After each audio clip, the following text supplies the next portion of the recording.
мавҷудияти артучи қадимаро дар ҳудуди уреҷ ҷодаи машҳури роҳи абрешин яъне роҳи машҳури савдову тиҷорат миёни сарзаминҳои суғду бохтар ҳинду чин ва дигар кишварҳо тасдиқ мекунад ки шохае аз он аз ҳамин ҳудуд мегузашт. далели дигаре ин аст ки чиноиҳо то оғози садаи 20 дар бисёр мавзеъҳои гирду атрофи артуч бо мисли кӯли калон хуфи сиёҳ марғеб ва дигар мавзеъҳо кофтуҳоҳои геологӣ гузаронида ва дар баъзе конҳо коркарди металлҳои қиматбаҳоро ба роҳ монда буданд. нишонаҳои кор ва дасти онҳо то ҳанӯз ҳам маълум аст. шохаи мазкури ҷодаи роҳи абрешин ки аз тариқи роҳи ағбаи говхонаи кӯли калон ба дараи фон ва яғноб мепайваст роҳро ба ҷониби варзоб ҳисор дарвоз бадахшон ва дигар самтҳо боз мекард. ин ҷода дар шароити кӯҳистон ягона роҳи нисбатан ҳамвор ва камсанг ба ҳисоб мерафт. аз говхона боло ҳамвории кӯли калон аз пушти ағбаи кӯли калон ҳудуди фон сар мешавад. дар мавзеи кӯли калон шахсони тавонманд ба монанди Тағой Муродбой ки охирин намунаи чунин мардони саховатманд мебошад корвонсарой меҳмонхона бунёд карда буданд. Тағой Муродбой ин корвонсаройро дар фасли зимистон бо алаф хӯрдениҳо ва дигар лавозимоти зарурии рӯзғор таъмин мекарданд. яъне ин роҳ ба дараҷае муҳим буда ки дар зимистони қаҳратун ҳам мардум дар он равоо мекарданд. рӯзҳо ҳамаи хонаҳои деҳаи артуҷро бинобар муқобилат бар зидди тӯраҳо ва аскарияи Урусия бо фармони генерал Абрамов дар таърихи 26 июни соли 1870 оташ заданд. аскарони Абрамов деҳаи Панҷрӯд ва қалъаи мирнишини Кулолиро ҳам сӯзонда ҳамаро ба хок яксон мекунанд. дар дарозии сафари худ армияи генерал Абрамов дар кӯҳистони болооби Зарафшон ду маротиба ба муқобилати мардуми маҳаллӣ дучор шуданд. бори якум дар ҳудуди Масчоҳ ки аз болои кӯҳ ба ҷониби аскарои Урусия санг андохтанд. бори дуввум дар тангии нишебии ағбаи кӯли калон тангии поёни кӯҳи говхона ки муқобилияти мардум дар ин мавзеъҳо ҳам аз роҳи санг хароба кардан аз боло ва аз ҳам камонандозӣ сурат гирифтааст. ҳазратшоҳи давлатшоҳ тахмин мекунад ки деҳаи артуч ки рӯзҳо оташ заданд дар анақа ва мавзеи ходаи хушк воқеъ буд. агар ба ҳисоб гирем ки дар он солҳо яккахона ҳамчун деҳаи хурде дар сари роҳ иборат аз 5-6 гуна мавзеи аҳолӣ нишин вуҷуд дошт, мадора ҳам бо миқдори анақаи бошандагонаш дар ҳамвории сари мундон ҷойгир буду артуч аз ин ду деҳа сераҳолӣ буд. ҳар се деҳаро бо номи артуч ёд мекарданд. таърихи қадимаи артуч аз рӯи қабрҳои пайдошуда ва қабристонҳои деҳа ҳам тахмин кардан мумкин аст. ҳангоми кандани замин дар баландии кӯҳанпушта мундон бунёди иморатҳо дар заминҳои гузари хоки бача ва қисми поёнии тангии ям устухони одам пайдо мешавад. қабристони умумии охирин ва асосии деҳа дар қисмати офтобнишин гузари офтобрӯ дар замини ёнаи чиқили офтобрӯ мавқеият дорад. дар қитъаҳои замини ҳамвории самти Сангтӯда ва Чоре баъзеҳо кишт мекарданд ва алаф медаравиданд. ҳоло дар ин ҳамвориҳо ҳам қабрҳо зиёд шуданд. қабристон дар давраҳои қадим аз деҳа ҷудо буда ҳоло ба деҳа пайваст шудааст. дар мазорҳои эшонҳо таги бурси бобои Мулло Мирзо ва бурси Халифа Ҳасан ҳам мурдаҳо дафн карда мешаванд. ин мавзеъҳо ҳам маконҳои таърихӣ ҳастанд. минтақаи артуч аз назари сохтори идораи сиёсӣ дар қадим тобеи мири Киштӯд будааст. чунон ки аз муқаддимаи китоби рӯзномаи сафари Искандаркӯли Абдураҳмони Мустаҷиб бармеояд, то арафии соли 1870 яъне то ташкили сохтори идораи воластноӣ дар ҳудуди мавзеъҳои аҳолинишини болооби Зарафшон мирҳо зимоми ҳукуматро дар даст доштанд. Моғиён, Киштӯд, Фалғар, Фон, Масчоҳ ҳар кадом мирнишини алоҳида буда деҳаи артуч тобеи мири Киштӯд буд. оид ба этимологияи воҷаи артуч назари дақиқи илмӣ мавҷуд нест. мардуми деҳа аксар артучро ба маънии арчазор мефаҳмад. ба маънии арчазор фаҳмидани номи деҳаро як далели воқеӣ дигар ҳам собит карда метавонад. дар атрофи деҳаи дараи оби ноҳияи Шурободи вилояти Хатлон мавзеи сиёҳҷангалу арчазор ки мардуми калонсоли таҳҷои он маконро бо сабаби зиёди дарахти арча артуч меноманд. яъне артуч макони арчазор бурсзор. инчунин ҳамин мардум номи як нав дарахтро ҳам артуч меноманд. аз қавлу нақли мӯсафедони деҳа бармеояд ки ҳудуди 100 сола қабл артуч ба ҳадди сарсабзу арчазор ва кӯҳсораш пур аз ҳайвоноти гуногун будааст ки агар дар тамӯзи тобистон аз артуч баромада ба ягон самти кӯҳсор мерафтанд, фақат дар зери сояи дарахтони бурсу бодому фарку мушку зирку гулхор ҳаракат мекарданд ва аз ворид шудан ба даруни кӯҳсор аз зиёдии ҳайвоноти ваҳшӣ хавф доштанд. калимаи артуч мувофиқи тавзеи дигар аслан лафзи суғдӣ буда аз ду ҷуз ғар ба маънии кӯҳ, ағба ва дуч пушта таркиб ёфтааст. یعنی پشته‌ای که در پشت کوه یا عقبه جایگیر شده است. در حقیقت ارتوج امروز هم همچون جزء از سرزمین قدیمی سوغد سمرقند موضع زیبا و یکی از بهترین و موفق‌ترین مکان‌های گردشگری و سیاحی در زمان معاصر میباشد. درباره اتیمولوژی کلمه ارتوج واریانت‌های دیگری هم پیشنهاد کردن ممکن است. مثلا در صورت تلفظ ارتوج جزء اول ار به معنی سر و جزء دوم به معنی چشمه شدنش ممکن است، یعنی سرچشمه. یا اینکه ارتوج چنین معلومات هم موجود است که زمان سعودیان این نام را به چین بردند و در ارتوچ نزد قاشغر اولین مسجد مسلمانی ساختند. ارتوچ قدیمه بنابر نقل کلانسالان در دامنه پشته کوه مانند جایگیر شده از گذرهای تاتوایی‌ها، باهندی‌ها، اولیمکایی‌ها عبارت بود. حدود دهه از مغرب و مشرق از خانه ملا احمد تا منزل ملا شاه محمد معین می‌شده است. زمین‌های هموار دو طرفی دریای اوراز و قطعه‌های جداگانه زمین مانند که از جای‌ها از همین دریا برآورده آبیاری می‌شدند برای کشت و کار استفاده می‌شد. دهه را از آفتابرا به سمت چپ به ترتیب کوه‌های تاتعا، دامگه، کوه سرخ، شاخچه‌های پاتریز، شاخچه‌های گاوگذر، کوه باران، شاخچه‌های بالای دیه، شاخچه‌های آستانه‌ها، شاخ ماما، کوه‌های دو طرفی آب انتر و مزار انتر، آستانه‌ها، از چپ کوه سفید، پاغر، سندپر، پیشکی کوه دیه، نیش کمانگران، سری شاخ، خود خوش، کوربند، شاغر، نیسی، کاهپرتا، قاضیخانه احاطه کردند. در فضای کشادی میان کوه‌های کوربند و نیسی قله چیمترغه نمودار است که با بلندی 5487 متر یکی از بلندترین قله‌ها در قطار کوه‌های جمهوری تاجیکستان حسابیده می‌شود. دهه ارتوج از گذرها تشکیل شده است که با نام‌های جوی میانه، گذری بالا، آفتابرویه، چاره، سنگ کنده‌ها، سری قطوم، تگی براز، خاک بچه، تکانی کلان، تگی یم، مرغیب، کان پشته، سری زورتیک، مزارا و سری آسیا یاد می شود. دهه ارتوج از نظر موقع جایگیرشوی و محیط طبیعی یکی از موضع‌های خوشباد و هوا و دارای منظره‌های زیبا می باشد. محیط طبیعی دهه و کوه‌های اطراف آن از اکوسیستم‌های مختلف عبارت بوده. جزئیات ترکیبی آن از جهان نباتات و حیوانات عبارت است. حیوانات وحشی، خانگی، خزنده‌ها، عالم پرنده‌ها، عالم نباتات، رستنی‌ها، درخت‌ها، رودخانه‌ها دهه ارتوج را آرام می‌دهند. در موضع کوربند نیروگاه خردی برقی آبی ساخته شده است که چرخهای آن از دریای آب اورج گردان شده برقی از جهت اکولوژی تازه استحصال می‌کند. برق حاصل شده را ساکنان دهه‌های ارتوج، مدوره، یکخانه استفاده می‌برند. بعضی توریستی ارتوج که در موضع اورج جایگیر است یکی از مکان‌های اساسی کوهنوردی و تفریحی در جمهوری تاجیکستان و خارج از آن به حساب می‌آید. در پایگاه کوهنوردی و سیاحی ارتوج و موضع‌های دیگری در بالا ذکر شده نه تنها سیاحان داخلی بلکه سیاحان خارجی نیز برای استراحت می‌آیند. دهه ارتوج را بیهوده همچون ارتوش شریف یاد نمی‌کنند، چون که در احاطه مزارها قرار دارد که مشهورترینشان اینهایند: بیبی انتر، خوجه شیخانه، مردان مرد، خوجه سنگ نماز که با نام مزار ایشان‌ها هم یاد می‌شود. اینچنین موضع‌های چشمه نیت، بورس تبورغه و بورس ملا مرزا نیز برای مردم حکم جایهای مبارک را دارد. دهه ارتوج همیشه دارای مکتب و مکتب دارانی آگاه بوده است. تا تشکیل شدن مکتب‌های زمانوی در عهد شوروی سابق به کار تعلیم و تعلم تا ملاها مشغول بودند و مانند ملا صاحب نظر، خلیفه حسن، ملا نظر، ملا ظفر، ملا حاتم، ملا اسکندر، ملا احمد، ملا بابا نیازباقی، ملا شاه محمد، ملا امین و دیگران.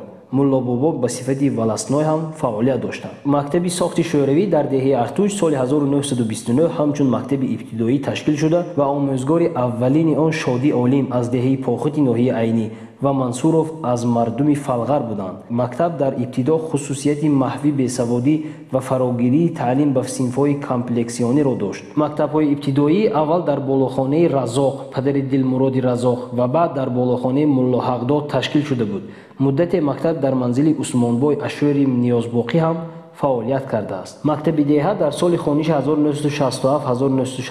به مکتب 10 ساله مبدل می‌گردد که اهالی هر سه دهه‌های ارتوج، یکخانه و مدوره صنف‌های بالایی را در همین مکتب می‌خواندند.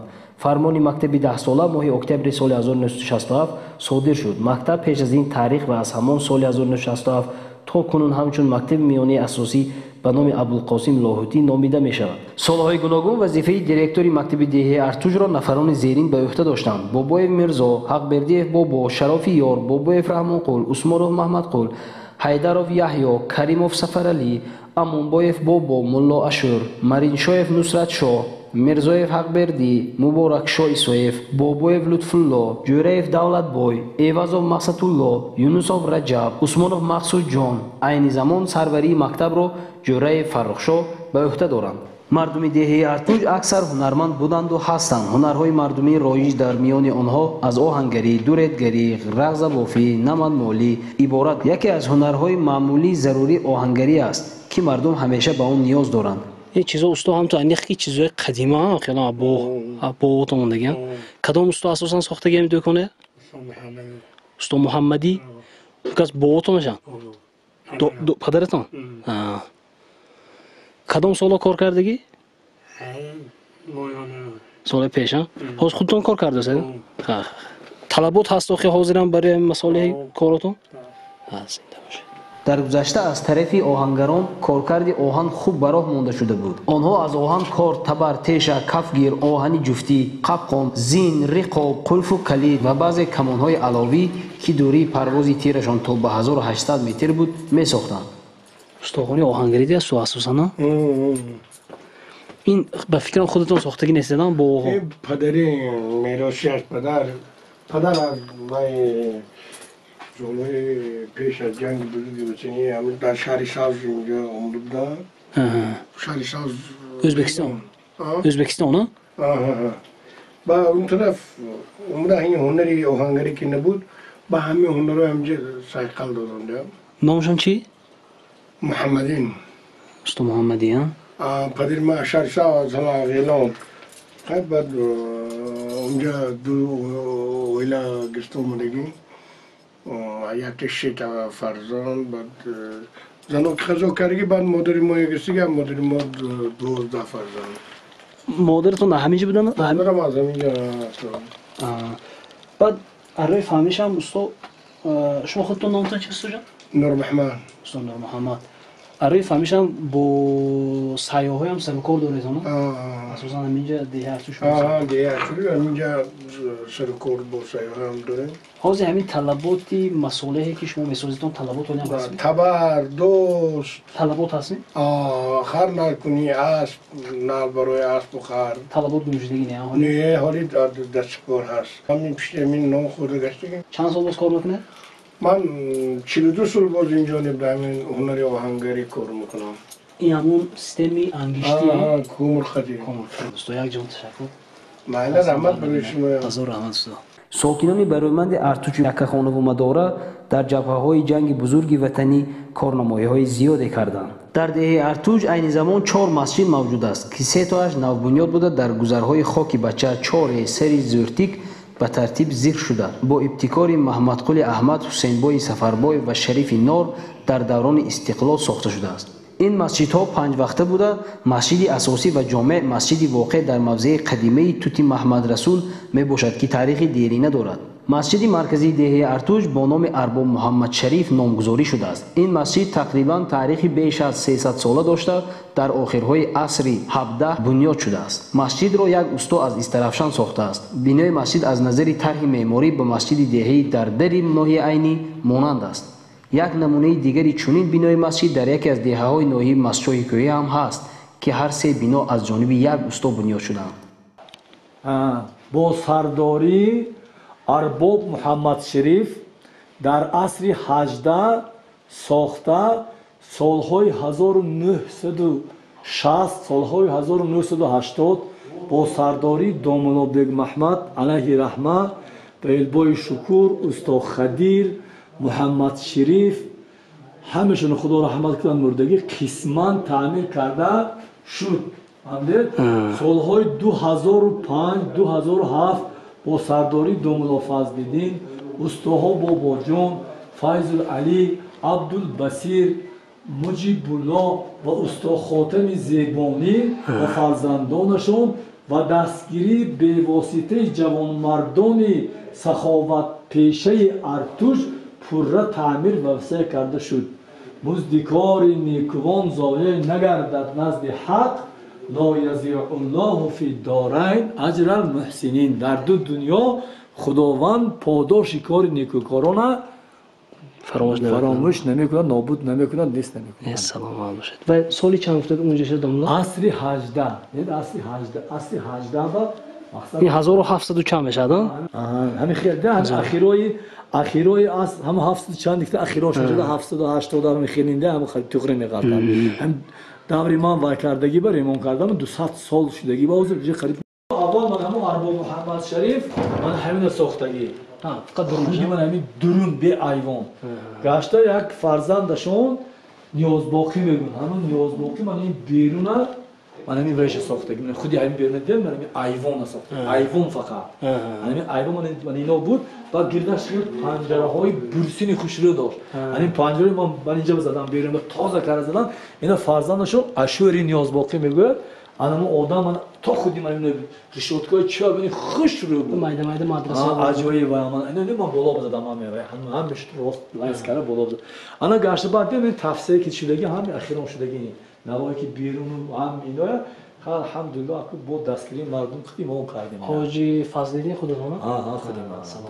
من این همین دیگهش الحمدلله دستگیری مردم من یگان چیز اینجا به خودم صرف نکردم فقط همین پولی مردم گرفتیم مردم دستگیری کردن ولی ان شاء الله رب العالمین خدا خواهد یک حال مردم با تینجتر شود مملکت ما با خوشبه‌تر شود این بیرون من پوره این عجایب میکنم اینا کنده هم بشه راست کرده بیرون کلام کرده یک مسجد میکنیم این خیلی برای آینده ها ده یا کنیم که خداوند پیغمبر میگن که المسجد دار المتقین مسجد خانه پرهیزگاران است من احب المسجد احب الله هر کی مسجد دوست داره خدا وی دوست میداره نقطه بهترین همین دیه باید مسجد باشد این دیه اصلا همون ما میگیم ما طرف کنی پیشتر که لبی دایره و انا همونجا با وایشون بودگی یک تا مسجد بودگی بعد وقتی که انا این هجوم کردگی که مثلا اروسای آت میگم کالان اومدگی این طرف اپ پشت اومده امری بخورا و من این ویا بودگی تاریخ دونه دیگر انا منو اومده سوزوندگی این مسجد این مسجد میسوزن بعد انمی ارباب محمد شریف اینو انمی اولادی مثلا من اینا ارباب اولادی وای میگیم شما چی میگم قلبه ها میگم اینو از خودی حصار اومدگی باباهای من از حصار اومدگی یک گوره دیگه شون از کمانگران و ارگود آمدگی گوره تهجایی اینجا بودگی گوگ از اینا پیشتر بودگی مردمی توطعه میگن نمیدونم این کوه با کوه توطعه میگن انا پایه های گوگ که مردمی قدیم تر نشو همونا بودگی مسجد اونو انا اونجا بودگی بعد گشت که وی که میسوزونن این مردم اومده انا همونجا میشتن معنی خلبه هم میدونی چی یعنی چگمانای سفید داشتگی اینا حسار اومدگی چگمانچکای سفید داشتگی خودی چون و پرنده‌ای هست که غلبه میگم که گردنکاش سفید همون خیلی تو با مردم غلبه همین خیلی شده خیلی عجایب چیزایی اینجا چی نوشته دامون همیناش قال نبی علیه السلام عجلوا بالصلاه قبل الفجر و عجلوا بالتوبه قبل الموت پیامبر خدا صلی الله علیه و آله گفتن که شتاب کنید با نماز پیش از مقصد نه پیش از قضا شدن نماز قضا نشده نماز تیز خونید و شتاب کنید به سوی توبه کردن و عمرش کردن پیش از مرگ به سرتون اون پیشش نستگی پیامبر خدا صلی الله علیه و آله گفتن که المسجد دار المتقین مسجد خانه پرهیزگاران است اینا میدونن که نمیستگی حافظ استاد حافظ بچه همین گفتم که حاج خاتم زیبانی اون کس بردم تختای دادم هم مردک همین خیلی یک 4 ماه نوشته بعد آوردی زدیم اینجا هم یک جای مقدس و هم یکی از جای تاریخی که در دیه ارتش هست اساسی تاریخیش خب باید که اصلا خودی پیغمبر میگن که بهترین نشستگاه ها در بهترین نقطه ها در روی زمین مسجد ها هستند همچنانه که میگن در آسمان مثلا اتک نگاه میکنیم ستاره ها میدرخشد اهل آسمان نگاه میکردین همین مسجد ها همون خودی ستاره ها میدرخشد الله اکبر این عجایب چیزی برای همین اصلاش چی گفتم میخوام من یک دستوری طبیعت نعمتهای پروردگار آب خود درخت پرنده ها یک خصلت خدا میتونه چیزایی که خداوند برای بندش آفریدگی و بسیاری ها عقیده دارند که همین نعمت خدا برای بنده آفریدگی همه استفاده برش نادرست استفاده میبرن پایمال میکنند از اون چیزی لازمه زیاد استفاده میبرن عموما من میخواستم بگم که بعضن گروه دکتر گوش میکند مثال تصور کنیم بعضن گروه هست که دکتر اگر یک چیز فرماد حتما همه اعتقاد میکند و اجرا میکند بعضن انسان ها هست که ملای اعتقاد میکند بعضن انسان ها هست که یک انسان اعتقاد میکند من باور کنم چندین سری سال است البته 3 سال 4 سال است که مبارزه گفتن شاید خطا باشد چه که از دست من یگان چیز نمیاد فقط موافق چارچوبی خودم فقط با سخن در همین سامانه‌های اینترنتی میگویم که برادران مثال آب احتیاط کنید، در آب پرتاب نپرتوید، افلاس نکنید و صرفه‌کارانه استفاده برید. دهه‌هایی هستند که پرتابگاه‌هاشون مخصوص در درون آب‌ها هست. اصلا خیلی دهه‌ها خری آدمیزاد میمورد، حرام میمورد، میبرن دریا میپرتون. فهمونده میدونید که آب نعمتی پروردگار پرتاب پروفتن ممکن نیست. حاجتخانه های انسان های هست که حاجتخانه هاشون در آب راست کرده موندگی. این چیز با چشم سر میبینیم اما عاجز هستیم که اونها رفته گریبانش گیره میزاد. تنها با سخن میتونیم که گوییم. چی فکر دارید همین؟ وقتی شما نگاه کنید که خداوند در قرآن میگوید که ما تمامی موجودات رو از آب آفریدیم. الکی از این فهمیده میشود که آب مقدسات است، یعنی پاک چیزیه که حقانی این یک نعمت پروردگار خداوند قدرت خودش نشان داده. میگوید که ای مردم چشم گشایید. ما از برای مردم بیان میکنیم. با پیغمبرش میگوید که سوره مبارکه کهف دین خوندم که میگوید برای مردم تو بیان کن که همین حیات دنیا که ما یک قطره آب رو میفرستیم توسط این آب بین تمام سبزوات زندگی هست. همین هم تو حساب کنید تمام موجودات به آب وجود داشته نمیتونن. یعنی که یکی از وظیفه های مهمی هر یک مسلمان است که باید که آب طبیعت زندگیش محافظت کنه. خداوند میگوید که نگاه کنید بهترین حدیث پیامبر خدا صلی الله علیه و آله که ای مردم میگوید من تمام موجودات عالم رو برای شما آفریدم لیکن شما رو برای خودم آفریدم. نبینید من شما رو برای خودم آفریدم. شما رو اون چیزی که برایتون آفریده شده است مغرور و فریب نکند از من. الله اکبر. حدیث قدسی به درجه آیت مقصد که حکمش است و عملش است. یعنی که حدیث قدسی گرچند که مثلا قرآن اگر خودش قرآن تمامش متواتر و ذکر و دعا مثال عبادت، لیکن حدیث های قدسی در حکم قرآن هستند. در مقصد که یگان خیر شک و شبهه نیست. انا وقتی که خصوصا مردم ما که در سران آب زندگی میکنیم، ما مثلا در جایی که زندگی میکنیم همین کدام آدمی نباشد میگوید که بهشتش هم همینجا میگوید. این گپ گفتن ممکن است برای که بهشت پروردگار خداوند میگه من بهشت رو برای شما آفریدم که یگان عقل در وی خطور کرده نمیتونه چگونه گشته، یگان چشم ندیده است، یگان گوش نشنیده است. با اون قدر نعمتایی که به مقصد این دنیا همون قدر نعمت همون قدر زیبا یکی فانی است. انا برای خداوند ما شما میگوید با عقلانه استفاده برید. این در یگان من برای شما میگوید تمام است آفریدم خدا. این معنی اون نداره که ما تمام اینا نیست کنیم نابود کنیم طبیعت با مبارزه بریم. در وقت مکتب خانه میخوندم که میگفتن که هر کسی که با طبیعت مبارزه میبرد طبیعت برای او سخت‌ترین جزای میتیادش. اكو مراد ماده‌گرایان این ماده‌گرایان میگن شما اون مقصد که آفرینش از طبیعت میدونن ما از خدا میدونیم. انا ما میگیم که مقصد همین وقتی که ما همین نعمت‌های خدای چه خیلی که برای ما خدا بیان که استفاده نبریم خدا ما عذاب میداد. گناه وزمین‌ترین سخت‌ترین انسان بدترین مسلمان همین کسی است که باور کنه که با طبیعت پروردگار شکر این کفران نعمت میشد. این طبیعت این آب این زندگی این حیات بهترین نعمت و وقتی که ما قدر نمی‌دونیم چی میشد کفران نعمت میشد. یعنی که ما با پروردگار خودش نکردیم اطاعت نکردیم. سلامت باشید خدا نگهبانتون باشه. پروردگار کسبتون با کارتون عمر و فرزندانتون برکت خدا همین انسانی باشه که روز قیامت شما خیسته گفته توانید که من برای مقصد همین من خالص برای تو کرده بودم پروردگار شما قوت داد که این بهترین عمل این کار شما. این تاریخ مردم با گفتن مقصد فهمونده دادن مثال طبیعت که مثلا احترام و وای کردن یکی از وظیفه‌های مؤمن است. سلامت باشه دامن خدا باشه. آخرین چیزی که من میخوام که تصدیق کرده باشید من حتی گوجای فهمیده بودم که از یک دریای روانی که وای به حد و حدود است و تمام انسان رو میرسد حتی با قدر امکانتون آب باید گیرید. ولا تصریفو خداوند میگه صاحب چهار کتاب کو ولا مکن اسراف مای مجانی زبان تاجیک شده مجانیش بی پول مکن اسراف مای مجانی چون تو ولا تصریفو هم میخوانی لا تصریفو خدا گفته که اسراف نکن. یعنی در لب آب بودن آب روان بسیار رفت آسایش کن. هم تو شما عقلتون گوید هیچ چیز اسراف نه دیگه وقتتون اسراف میشه. وقتتون هم حتی میگه پیامبر میگه الوقت کالسیف وقت مثل شمشیر است اگر نمیبری توی میبره. سلامت باشه. یک جان تشکر. در هر دو دهه هم مسجد قدیمه و هم جدید است که عین زمان دو مسجد نمازگزار دارد. مسجد قدیمی دهه مداره قبلا در پایان روستا дар маконе бо номи Хирманҷо воқеъ буда, ки таърихи қадима дошта, бо ташаббуси муллозиёи Конибодомӣ сохта шудааст.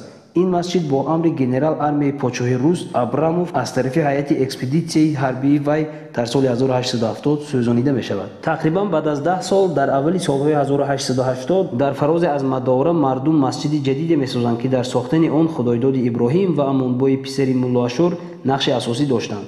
ин масҷид дар солҳои аввали истиқлол бо маблағгузории мардум аз тарафи устор Расулбердӣ мавриди тармиму бозсозӣ қарор гирифт. саҳни дохили он аз навсозӣ ва васеъ карда шуд. масҷиди деҳи якахона, ки дар сари роҳ ҷойгир буда, ҳамчун масҷиди кӯҳна ёд мешавад. соли 1900 бо ташаббуси Ашӯри Қочар сохта шудааст. барои сохтани масҷид устод Носири Завронӣ ҷалб шудааст.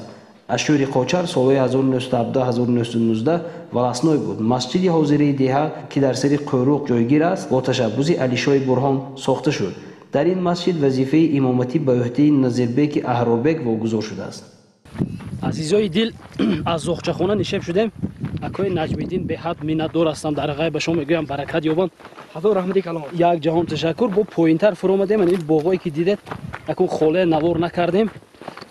маҷбур як коси дига ҷурғот буровардан дукса хӯрдем. ҳазор раҳмат. вақте ки ман хӯрдам сарам дард зад. акун хай намедонам кайфа да кайф бошад боварӣ дорам. вақте ки ман гап гуфтам тамошобин мумкин гедин гапаш дурӯғ бошад, яки ман сарам дард зад. маст шуданда дар радифи ҳамино дар якояки ба якояки мардуми Артуч миннатдорӣ худам мерасонам, ки ҳамино намояндаи мардуми Артуч ҳастанд. гуфтам дар боло ҳоло ман ба овулҷоҳон нарасида гуфтам, ки мардуми Артуч анамихе мардум ҳастанд. бовар кунед, ҳам ҷурғот баровардан хӯрдем, ҳам аз мо миннатдорӣ кардан, ки ҷурғоташона хӯрдем. аҷоиби мардуми тоҷика бинед. саломат бошед холаҷони азиз, бародари азиз, акои Наҷмиддин. кам нашавед. бовар кунед, дар ҳамин минтақа хелоҳо масоҳатҳои зиёде ҳаст, ки боғ кардагӣ ҳастанд. ина минед боғо мана дидед, меҳнат, заҳмат, мардуми Артуч заҳматӣ, яъне болодаст як лухт боғ. ина табиате нигоҳ кардаву боғу роҳ кардаву ана дидед коридагӣ.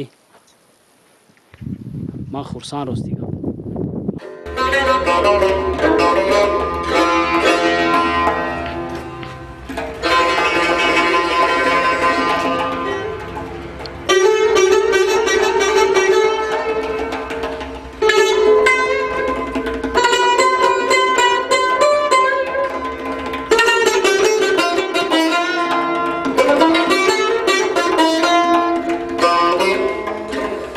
درختی دوستی بنشان، درختی دوستی بنشان که کامی دل ببارد. نهالی دشمنی برکن که رنجی بی شمارد، که رنجی بیشمار آرد.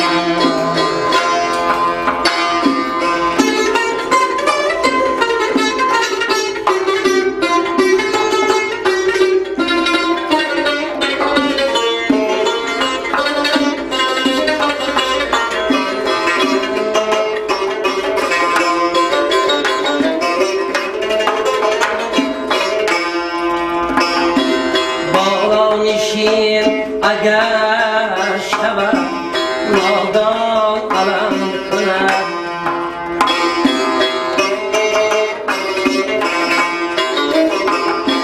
بالا نشین اگر شود نادان علم کند.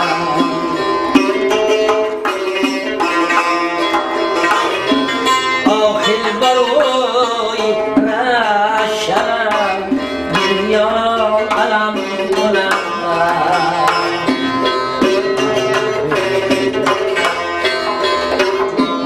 ناگه اگر گدا شود از مارون زنی، ناگه اگر گدا شود از مال و پول زنی، مغرور رفتنی ایشان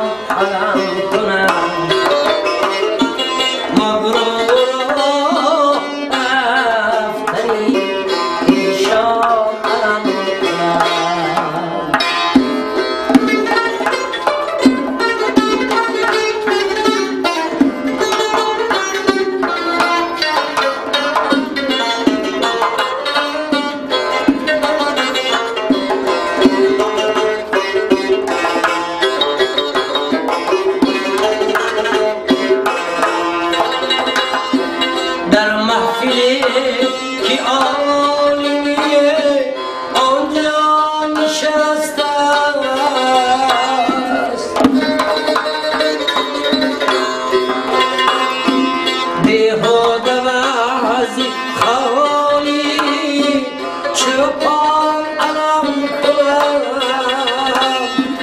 بیچاره کم بغل اگر عاشق شود عجب اسخند نازی دختری سلطان علم کنم بیچاره کم بغل اگر عاشق شود عجب اسخند نازی دختری سلطان علم کنم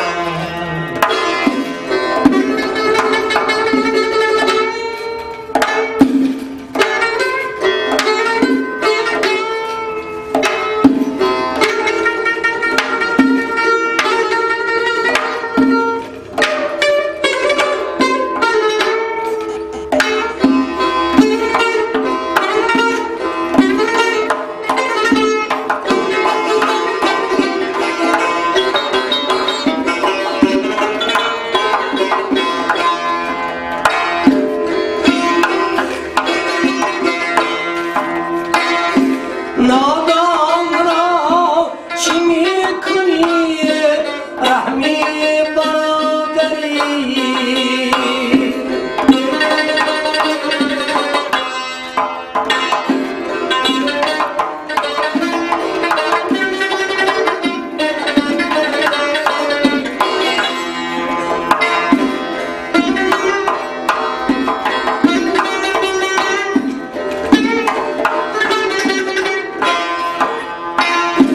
خیرش خدا بیهد اگر بیگانه دوست شد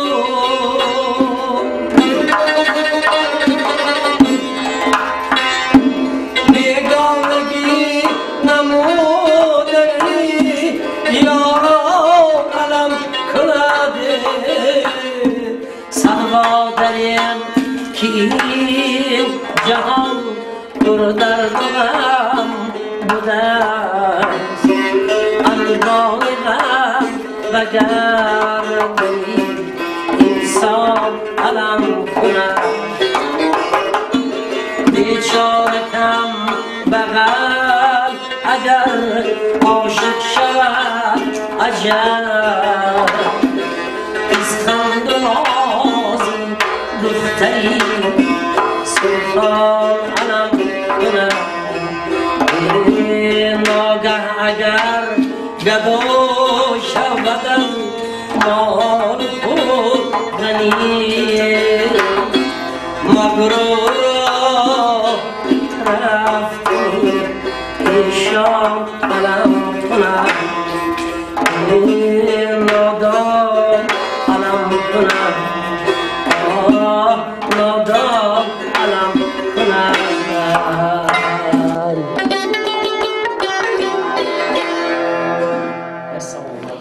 سلامت باشه سلامت باشه سلامت گفتم اومد که علیشیر قنات‌زاده هستم زوده دهه ارتوچی شهری پلجکه در اینترنت کانال دارم با نام علیشیر قنات‌زاده حتما دارید هم دیوری خودمون من روستیگر خیلی لذت بردم خیلی تماشا کردم شما هم دارید عزا شوید مخلصی کنید تماشا کنید تا شما میاد تشکر عذر بسیاری که اگر اگه کم بوده از آواز باشد استاد با البته میفهمه که هنرمند چی هست اگر ما بودم یکان شعر یکان چیز فراموش شده باشد اوست که اکنون امروز دستگیر کرده همین پنجکی و همین کاخی فرنگ با اومده من یک سخن بگم همین زیاده 42 سال شد تولد کرده بودم شکرانه الله تمام استادای صنعتی که کار کردیم یا شغلی کار کردیم من جوان که کار کرده بودم روز گفت لحنی که پنجگن لحن شیوای شیرینی که سرودخانه دارد در یک اون چیز این دیده نمیشد بهتر من از آن جمله حاج عبدالله شادیف علی جان دادر عزیزم اونجا بچه ها هستن با شاگردای خدا ما بهترین هنرمندا امروز در دلیل اسمت الله بهترین هنرمندا شکرانه میکنم که پایتخت و آبروی تاجیکستان پیامبر حسین در ولایت اینجوری تمام جوب علم هم میکشن سراشون بلند کنند و عمر دراز دهند و خلق عزیز به خدمت کنند. با شما هم رحمت اکو عزیزم یکی از باور کنید ایجادکار یکی از کمپیسور خیلی خیلی توانا با این دیدن که صدا بینید بهترین آهنگاشون در سطح جمهوری ببینید که هر سال قریبی وای میشه حتما اونجایی که این کس هست من میشور اگر این کس آماده باشه من دلم پر که هر سال میره شو جایزه میگیرم برای من زنده باشید در کوه زن رحمت خوش آمدید من دادرم برای این اتاق کار ما خیلی وقت و موشد بهتون مرحبت دارید در من هم یوتیوب را چون اینترنت کانال دارم اوکتام جون عزیززاده اوکتام جون عزیززاده ما حتما خداخواه داریم بیرونه خدایم آسان شه